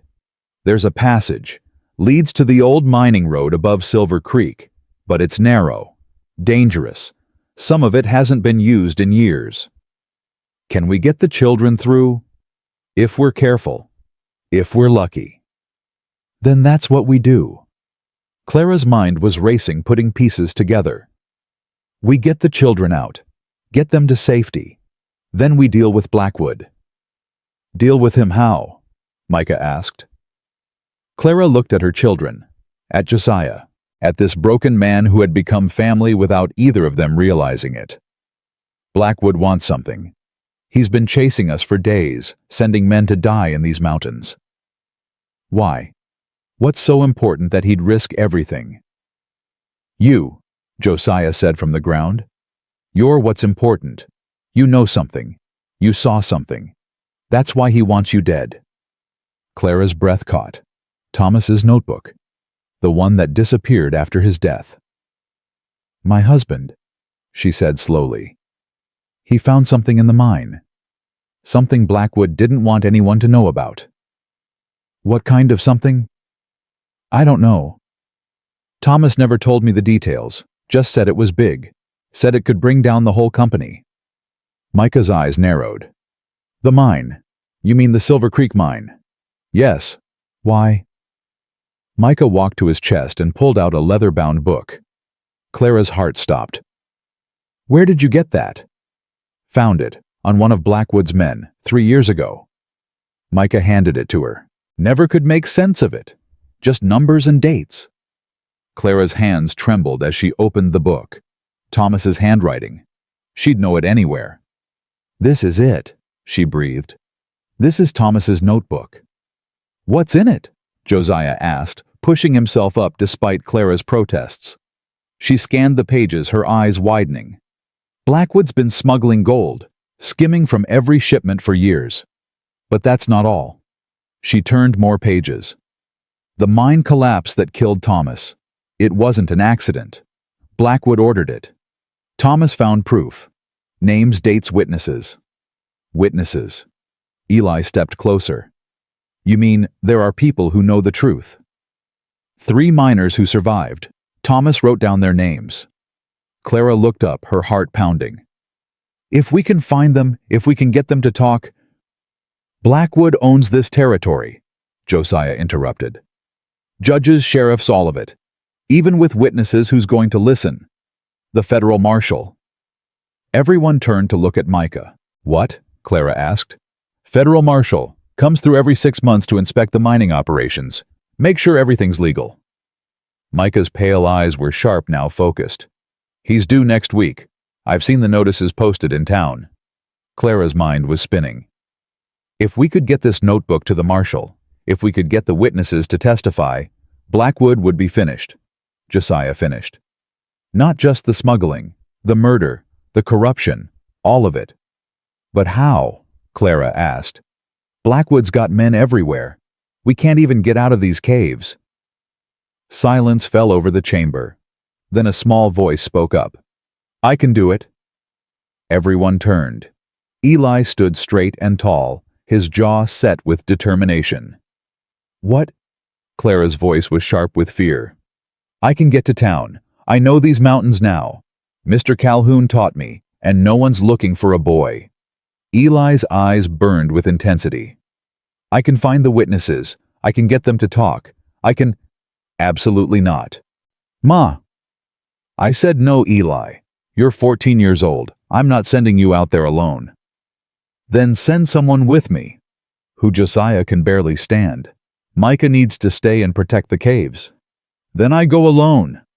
Eli stepped forward, his voice breaking. "Ma, listen to me. Pa died trying to protect us. He died because no one would help him. Now we have a chance. A real chance. And I'm not going to let it slip away because I'm scared." Clara stared at her son. When had he become this person? This brave, stubborn, impossible young man? "Eli, you said it yourself. We're done running. It's time to fight back." Eli's eyes were wet, but his voice was steady. "Let me fight, Ma, please." Clara felt Josiah's hand on her arm. "He's right," Josiah said quietly. "The boy's smart, he's fast, and he's got fire in him. He's my son. He's his father's son, and his father died fighting for what was right." Josiah's pale eyes held hers. "Don't take that away from him." Clara looked at Eli, her firstborn, her baby, the boy she'd carried and nursed and loved more than her own life. She walked to him and took his face in her hands. "You find the witnesses, you bring them to the marshal, and then you come back to me." Her voice cracked. "Promise me, Eli. Promise me you'll come back." "I promise, Ma." Clara kissed his forehead, held him tight, then let him go. "Micah," she said, her voice steady despite the tears. "Show him the way out." Micah nodded. He handed Eli a knife and a small pack of supplies. "Stay off the main roads. Trust no one. If anyone asks, you're a trapper's son heading to town for supplies." "Yes, sir." Eli looked at his siblings. At Nettie holding Ruth. At the twins clutching each other. At Abigail and Jonah, their eyes wide with fear. "Take care of Ma," he said. "I'll be back soon." Then he turned and followed Micah into the darkness. Clara watched him go, her heart breaking into pieces. "He'll make it." She turned. Josiah had struggled to his feet, one hand braced against the wall. "You don't know that. I know that boy. He's stronger than he looks, smarter than he knows." Josiah limped to her side. "He's got his mother's stubbornness." Clara almost smiled. "That's not always a good thing." "It is when it keeps you alive." They stood together in silence, listening to Eli's footsteps fade. Then Josiah spoke again. "Clara, there's something I need to tell you." "What?" "If this doesn't work, if Blackwood wins, don't. Listen to me." Josiah turned her to face him. His pale eyes were fierce, urgent. "There's a place, south across the border, a ranch owned by a man named Samuel Hawkins. He owes me his life. If anything happens to me, you take your children there. He'll protect you. Josiah, promise me." Clara felt tears spilling down her cheeks. "I promise. But nothing's going to happen to you. We're going to win this.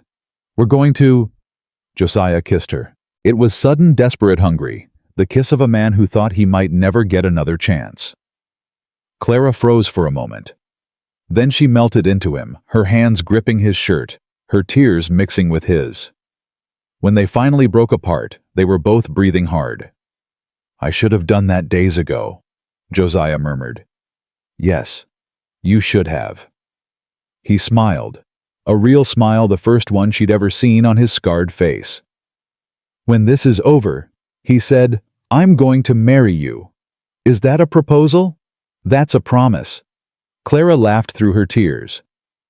"I haven't said yes." "You will." Before she could respond, Micah reappeared at the tunnel entrance. The boys away, no sign of pursuit. His pale eyes moved between them, taking in their closeness. "Am I interrupting?" "No," Clara said, stepping back, her cheeks burning. "Good, because we have company." Clara's blood went cold. "Already." "Not Blackwood's men. Something else." Micah's face was unreadable. "Someone's asking for the widow with 7 children. Says he has information about Thomas Jennings." Clara and Josiah exchanged a look. "It's a trap," Josiah said. "Maybe." Micah tilted his head. "But he says he was in the mine the day it collapsed. Says he saw everything." Clara's heart stopped. One of the witnesses won't give his name. Says he'll only talk to you. Clara looked at Josiah, at her children, at the notebook in her hands. Where is he? Main entrance. I've got him at gunpoint. Clara picked up her rifle. Take me to him. Clara, wait. Josiah grabbed her arm. This could be a trap. Or it could be our chance. Clara met his eyes. Either way, I'm done hiding. She pulled free and followed Micah into the darkness. The man at the entrance was small and thin, with the hollow look of someone who hadn't eaten well in months. He was on his knees, hands raised, trembling under the barrel of Micah's second rifle. Mrs. Jennings. His voice cracked. That's me. Thank God. Tears streamed down his face. I've been looking for you. Ever since I heard Blackwood's men talking. They said they were going to kill you, and the children bury you in these mountains where no one would ever find you. Who are you? William Foster. I worked with your husband. I was there the day he died. Clara felt her knees go weak. Tell me what happened. Blackwood ordered it. The collapse. He told us to rig the supports, make it look like an accident. But Thomas... Foster's voice broke. Thomas figured it out. He tried to warn us. Tried to get everyone out. He saved 3 of us before the whole thing came down. Thomas saved you. Yes, ma'am. Pushed me out of the way right before the beam fell. Took the hit himself. Foster was sobbing now. I wanted to help him.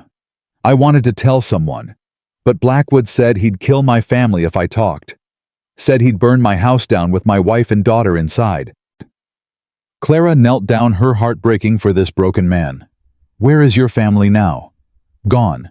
Sent them east last month. Blackwood doesn't know. Foster looked up at her with desperate eyes. I'm ready to talk, Mrs. Jennings. I'll tell the marshal everything. But you have to help me. You have to promise they won't hurt my little girl. Clara took his hands. I promise. Behind her, she heard Josiah's footsteps approaching. Clara? What's going on? We have our witness. She stood, pulling Foster to his feet. Now we just need to survive until dawn. As if in answer, a sound echoed from somewhere above them. Hoofbeats. Dozens of them. Blackwood had arrived. The hoofbeats grew louder. Clara pressed Foster against the cave wall, her heart pounding. How many men does Blackwood have? She demanded. 20, maybe more. Foster's voice shook. He hired guns from Denver. Professional killers. Josiah limped to her side, his face pale but determined. We can't fight 20 men. We don't have to. Micah emerged from the shadows. We just have to survive until the boy gets back with the marshal. That could be hours, Clara said. Days. Then we hold for hours. For days. Micah's pale eyes burned with intensity. I've been waiting 10 years for this moment, Mrs. Jennings. 10 years of hiding. 10 years of watching Blackwood destroy lives. It ends tonight. A voice echoed from outside the cave. Mrs. Jennings. Clara's blood turned to ice. Blackwood. I know you're in there. His voice was smooth, cultured, dripping with false courtesy. Come out and let's discuss this like civilized people. There's no need for anyone else to die. Josiah grabbed Clara's arm. Don't answer him. He knows we're here. Doesn't matter. He's trying to draw you out. Mrs. Jennings. Blackwood called again. I have something that belongs to you. Or should I say, someone. Clara's heart stopped. Ma. The voice was small, terrified. Jonah. Clara lunged toward the entrance. Josiah caught her, pulling her back. Let me go. It's a trick. Jonah is safe with your other children. Mama. Jonah's voice cracked with fear. Mama, they have me. They came through the back tunnel. Clara felt the world collapse. No, no, no, no. She tore free from Josiah and ran deeper into the cave toward the chamber where she'd left her children. It was empty. The blankets were scattered. Ruth's bottle lay broken on the ground. Signs of struggle everywhere. Clara's scream echoed through the mountain. Where are they? Where are my children? Micah appeared behind her, his face ashen. They found the back passage. I didn't think... His voice broke. I should have guarded it. I should have... Mrs. Jennings. Blackwood's voice again, closer now. I'm growing impatient. You have something I want. I have something you want. Let's make a trade. Clara walked to the cave entrance on legs that didn't feel like her own. Josiah tried to stop her, but she pushed past him. She stepped into the moonlight. Blackwood stood 20 feet away, flanked by a dozen men with rifles.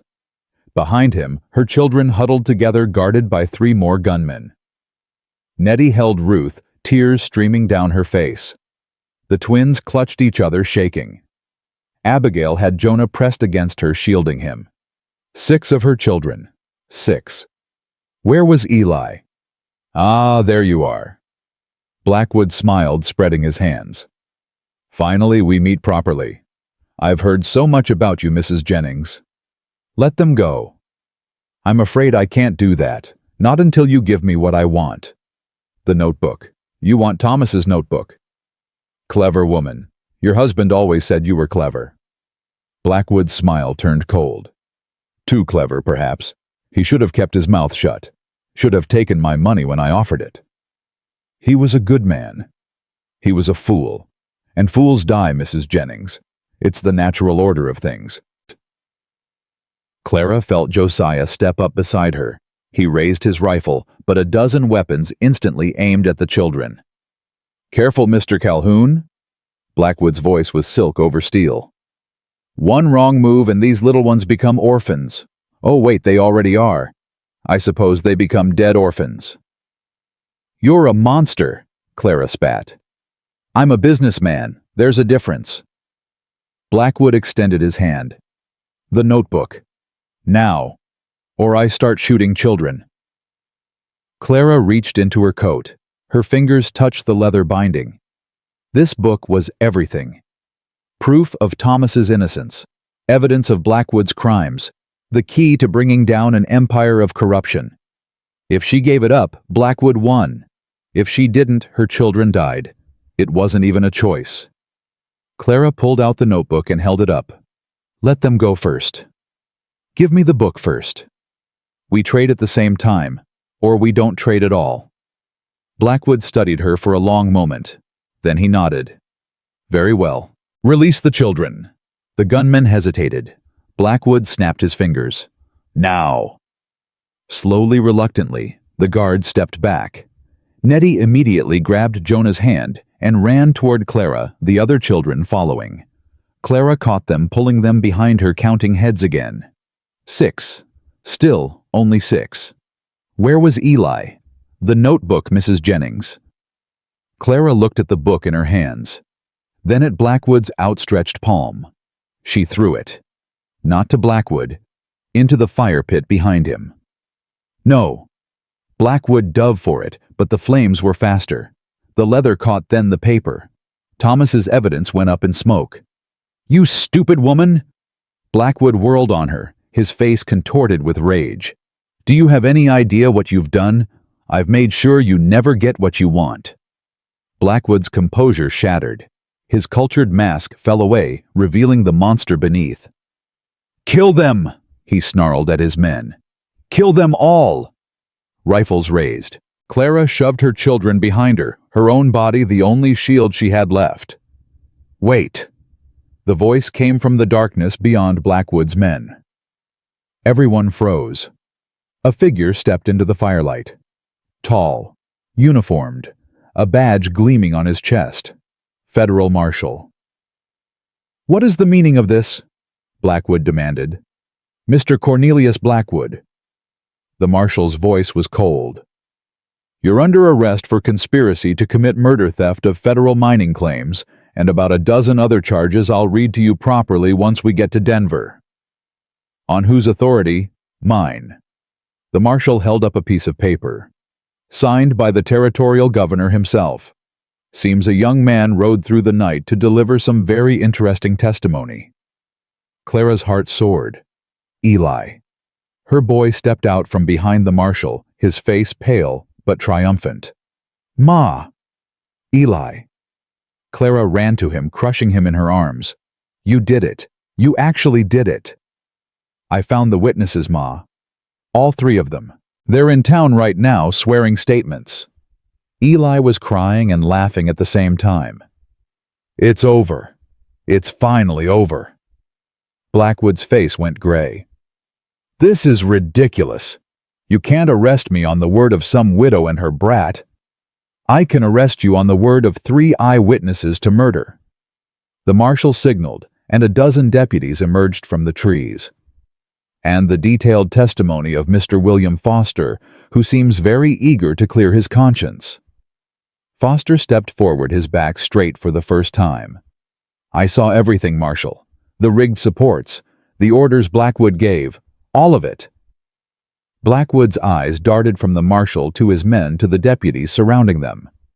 You'll pay for this, he hissed at Clara. You and your whole family. I have resources you can't imagine. You'll shut your mouth. Josiah stepped forward, his rifle trained on Blackwood's chest. Unless you want me to shut it for you. The marshal cleared his throat. Mr. Calhoun, I'd appreciate it if you didn't shoot my prisoner. I've got a lot of paperwork already. Josiah didn't lower his weapon. This man killed my family. Burned my wife and son alive. You think paperwork is going to stop me? I think justice will. The marshal met Josiah's eyes. Real justice, Mr. Calhoun. The kind that happens in a courtroom in front of witnesses, where the whole world can see what this man really is. The kind of justice that destroys everything he's built. Josiah's jaw was tight, his finger on the trigger. Clara walked to his side. Josiah. He needs to die. He needs to suffer. Clara put her hand on the rifle barrel, gently pushing it down. Death is quick. Prison is forever. Let him rot, Josiah. Let him rot knowing everyone knows what he did. Josiah looked at her, then at Blackwood, whose face had gone the color of old milk. Slowly he lowered the rifle. Get him out of my sight. The deputies moved in, clamping irons on Blackwood's wrists. The man who had terrorized this territory for years, who had killed and stolen and destroyed with impunity, was led away like a common criminal. As he passed Clara, he stopped. This isn't over. Clara met his eyes without flinching. Yes, it is. The deputies dragged him away. Clara watched until he disappeared into the trees. Then her legs gave out. Josiah caught her before she hit the ground. I've got you. I've got you. Clara buried her face in his chest and sobbed. All the fear, all the rage, all the grief she'd been holding since Thomas died came pouring out in great wrenching waves. Her children surrounded her small arms, wrapping around her legs, her waist anywhere they could reach. Mama, Nettie's voice was raw. Mama, is it really over? Clara looked at her daughter through her tears. Yes, baby, it's really over. The trial lasted 3 weeks. Clara testified. Foster testified. The 3 minors Thomas had saved testified. Even Micah, dragged reluctantly from his caves, stood before the court and told the story of his family's murder. Blackwood tried everything. Expensive lawyers, bribed witnesses, threats delivered through intermediaries. None of it worked. When the verdict came down guilty on all counts, the courtroom erupted in cheers. Men who had lived under Blackwood's thumb for years wept openly. Women embraced in the aisles. Clara sat in the front row, her children beside her, and felt something she hadn't felt in years. Peace. Josiah's hand found hers. It's done, he said quietly. Yes. What now? Clara looked at her children, at Eli, who had become a man overnight, at Nettie, who had been mother and sister both when Clara couldn't be, at the twins who had protected each other through everything, at Abigail and Jonah, whose innocence had somehow survived, at Ruth sleeping peacefully in Nettie's arms. "Now," Clara said, "we go home." They returned to the mountain. Not Josiah's cabin that had burned in the fighting torched by Blackwood's men in a final act of spite, but the caves. Micah's caves. Josiah protested at first. "We can't live underground like moles." "We're not going to." Clara stood at the cave entrance, looking out over the valley. "We're going to build something new, right here, where no one can ever take it from us." "With what money?" Clara smiled. "The reward money, for information leading to Blackwood's arrest." She pulled a bank draft from her pocket. $5,000, Mr. Calhoun. Enough to build a house, buy cattle, start over." Josiah stared at the paper. "Where did you—" "The marshal delivered it this morning. Apparently there were quite a few people who wanted Blackwood caught." Clara tucked the draft away. "So, are you going to help me build a home, or are you going to stand there with your mouth open like a fish?" Josiah's scarred face split into a grin. "You are the bossiest woman I ever met. And don't you forget it." They built the house together. Josiah and Eli felled the logs. Clara and Nettie chinked the walls. The twins carried water and supplies. Even little Jonah helped sorting nails with his careful hands. Micah stayed in his caves, but he visited often. He taught the children about the mountain, which plants were edible, which were poison, where the game trails ran, where the water was sweetest. He never spoke much. But sometimes, when he thought no one was watching, Clara saw him smile. Spring came early that year. The snow melted, revealing meadows of wildflowers. The creek behind the house ran clear and cold. Elk grazed on the lower slopes, no longer afraid of the ghost of Grizzly Ridge. On the first warm day, Josiah found Clara on the porch watching her children play in the grass. "Got something for you?" Clara turned. "What is it?" Josiah held out his hand.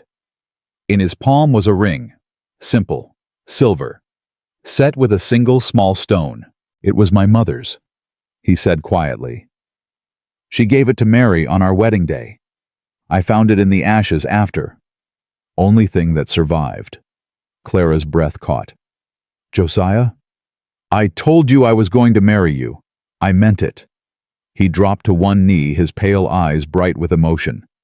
"Clara Mae Jennings, you are the most stubborn, infuriating, beautiful woman I have ever known. You walked into my life like a blizzard and turned everything upside down. You made me feel things I thought were dead." "Josiah." "I ain't finished." He took her hand. "I can't give you much. A cabin on a mountain, a scarred-up face, a brother who lives in a cave.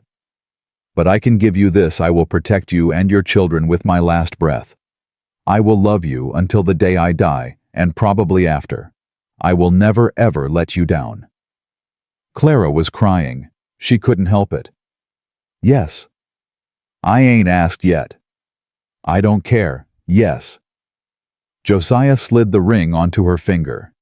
It fit perfectly. "Now," Clara said, pulling him to his feet, "you can kiss me." He did. The children cheered. They were married in June on the meadow behind the house.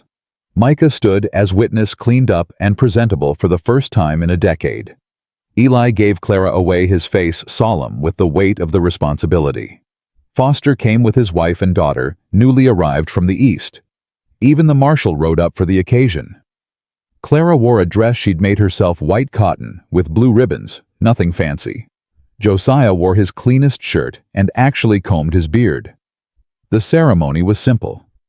Just words spoken under the open sky, witnessed by mountains and children, and one very old minister who'd ridden 4 hours to perform the service. When it was over, Josiah lifted Clara off her feet and spun her around. "Put me down, you fool." "No, ma'am."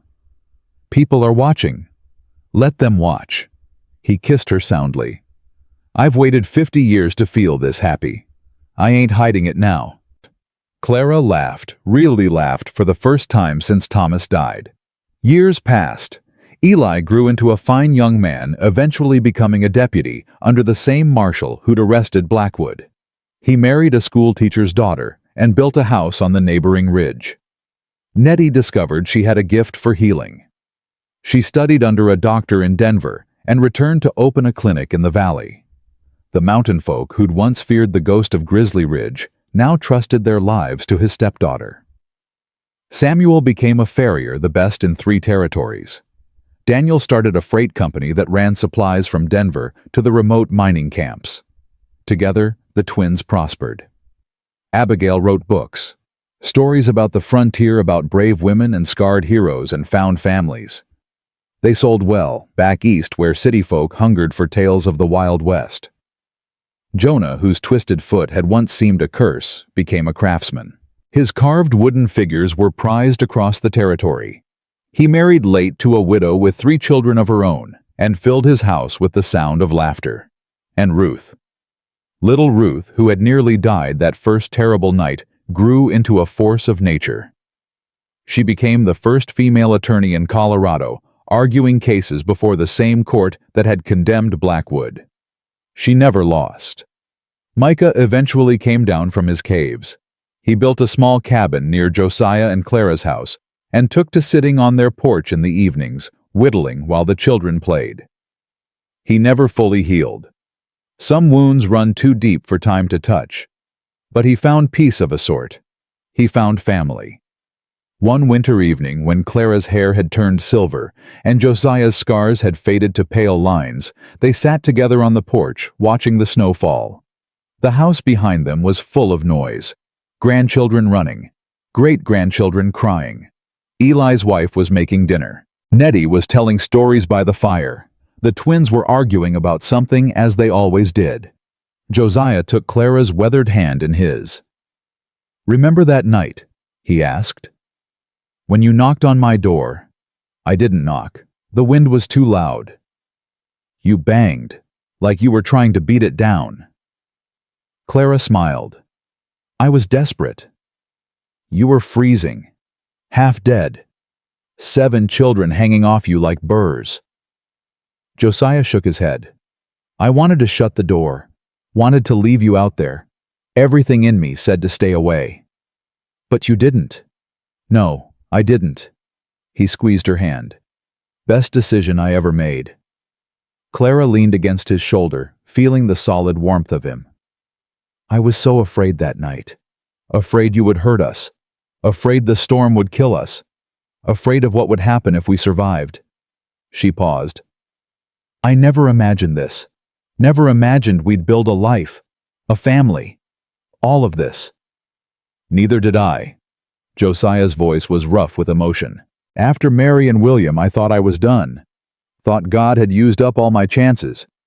Then you walked in bossy as hell and told me I was going to help whether I liked it or not. You did like it, eventually." "I did." He turned to look at her, his pale eyes soft. "I loved you from the second night. When you cleaned my cabin and cooked that stew and stood up to me like nobody had in 10 years. I knew then. You had a funny way of showing it. I was scared. Scared to feel again. Scared to lose again." Josiah touched her cheek. "You taught me that love was worth the risk. That family was worth fighting for. That even an old monster could be redeemed." Clara kissed him gently. "You were never a monster, Josiah Calhoun. You were just lost. We all were." And now? Clara looked out at the snow. At the mountains that had become her home. At the life she'd built from the ashes of tragedy. Now were found. The door opened behind them. Eli emerged, older now, gray at his temples, but still the same stubborn boy who'd faced down a mountain man to protect his family. "Ma, dinner's ready. Pa, you need to come settle an argument. The twins are at it again." Josiah groaned. "They're 60 years old. You'd think they'd have learned to get along by now." "Some things never change." Clara stood pulling Josiah with her. "Come on, old man. Your family needs you." They walked inside together, into the warmth and noise and chaos of a house filled with love. Behind them, the snow fell softly, covering the mountain in white. And high on the ridge, if you knew where to look, you could still see the place where a desperate widow and 7 starving children had stumbled out of a blizzard and into the arms of a man who had forgotten how to live. That was nearly 50 years ago now. The story became a legend. Folks all across Colorado told it around campfires and in saloons, passing it down through generations. The tale of the widow of Silver Creek, who walked into a storm and found salvation in the last place anyone would look. But legends always miss the truth of things. The truth was simpler, messier, more human. The truth was that Clara Jennings had been a woman with nothing left to lose, and Josiah Calhoun had been a man with nothing left to give. Somehow between them, they'd found everything. The truth was that family isn't blood. It's the people who bleed for you. The people who stay when staying is hard. The people who love you when you're not lovable. The truth was that sometimes the worst night of your life leads to the best morning. And the truth was, this Clara Jennings had walked into Josiah Calhoun's cabin as a refugee, a beggar, a woman with nothing but her children and her pride. She walked out as his wife, his partner, his home. Because home isn't a place. Home is the people who refuse to let you freeze. And for Clara, for Josiah, for 7 children who became 8 when Ruth was born into that chaos home, was finally forever exactly where they stood, together. If this story touched your heart, please take a moment to like, subscribe, and share with someone who needs to believe that it's never too late for a second chance. Drop a comment telling us which character moved you most. We read every single one. Until next time, stay warm, stay strong, and remember, family isn't always blood. It's the people who bleed for you.